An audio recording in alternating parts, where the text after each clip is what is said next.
हाँ जी बिल्कुल नाज़रीन 5 ॾींहं पहिरीं जेको ज़मीन जी मालिकी जी तकरार तां झड़ो थियो वज़ीरपुरा जे ॿिनि धुरनि में, उन में जेको हिकु घर जा 7 भाती जेके ज़ख़्मी थी पिया हुआ, जंहिंमें 2 ॼणनि खे जेको हैदराबाद रेफर कयो वियो, जंहिंमें हिकु ॼणो जेको 3 ॾींहं अॻु में जेको चंद्रमा बजीर फौत थी वियो सिविल अस्पताल में। जेको राति जेको देरि सां मुंहिंजो संदसि नंढो भाउ जेको आहे रुगू बजीर, उहो बि सिविल अस्पताल हैदराबाद में फौत थी वियो आहे। अॼु जेको उनजो वारसनि ऐं वज़ीरपुरा जे माण्हुनि जेको लाश रखी अलावाला चौक ते ऐं धरणो हणियो ऐं रोड ब्लॉक कया, टायरनि खे बाहियूं ॾिनियूं आहिनि। हिन सां ॻाल्हि ॿोल कयूं था त हिननि जो कहिड़ो मुतालबो आहे? असां इहो ई मुतालबो कयूं था सिंध गवर्नमेंट के ऐं CM सिंध के बिलावल भुट्टो ज़रदारी साहब के, जेके कातल आहिनि ओरिजिनल जेके सपोर्टर आहिनि, इन्हनि खे जल्द खां जल्द गिरफ़्तार कयो वञे। असांजो इहो ई मुतालबो असां कयूं था, जेसिताईं असां न उथंदासीं, जेसिताईं इहे कातल गिरफ़्तार कोन थींदा, जेसिताईं कोन उथंदासीं। असां सां को बि माना पुलिस सही नमूने तावन कोन पई करे ऐं DSP साहब जो उहो असांजो मुतालबो त 24 कलाकनि जे अंदरि अंदरि तव्हांजा कातल गिरफ़्तार करे ॾींदासीं। अञा उहे असली कातल गिरफ़्तार कोन थिया आहिनि। मुंहिंजो पीउ गुज़ारी वियो उन हमले में, अॼु मुंहिंजो चाचो बि राति गुज़ारी वियो आहे। इहो लाश रखी अलावाला चौक ते असां धरणो आया आहे। त असांजो मुतालबो इहो आहे त जल्द खां जल्द असल कातिल आहिनि उन्हनि खे गिरफ़्तार कयो वञे। जेके बि कातल आहिनि अञा ताईं गिरफ़्तार कोन थिया आहिनि।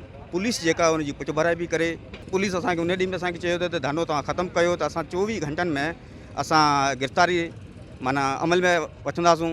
उन में गिरफ़्तारी तो कोन थी, पर SHO चेंज थी वियो। ये जो इंसिडेंट हुआ है बेसिकली तो आपस में इनकी जो है बरादरी की आपस में लड़ाई हुई है, और फिर ये लड़ाई के दौरान ईंटें लगने से जो है ये शदीद ज़ख्मी हुए थे, जिसमें से ये 2 बंदे जो है वो इंतकाल कर गए हैं। FIR दर्ज हो गई है। जो बंदे इन्होंने नॉमिनेट किए थे 8 बंदे, वो हमने उनमें से 4 बंदे अरेस्ट कर लिए हैं। बाकी 4 बंदे रहते हैं, इंशाल्लाह वो भी 1-2 दिन में हम अरेस्ट कर लेंगे। ऐं इहो ई मुतालबो कयो आहे त जेसीं ताईं पुलिस उमरकोट पुलिस पंहिंजे नामज़द जवाबदार आहिनि उनखे गिरफ़्तार नथी करे, तेसीं ताईं इहो धरणो जेको असांजो लाश रखी धरणो, इहो एहतिजाज ऐं धरणो जेको जारी रहंदो। अवी गोस्वामी, टाइम न्यूज़, उमरकोट।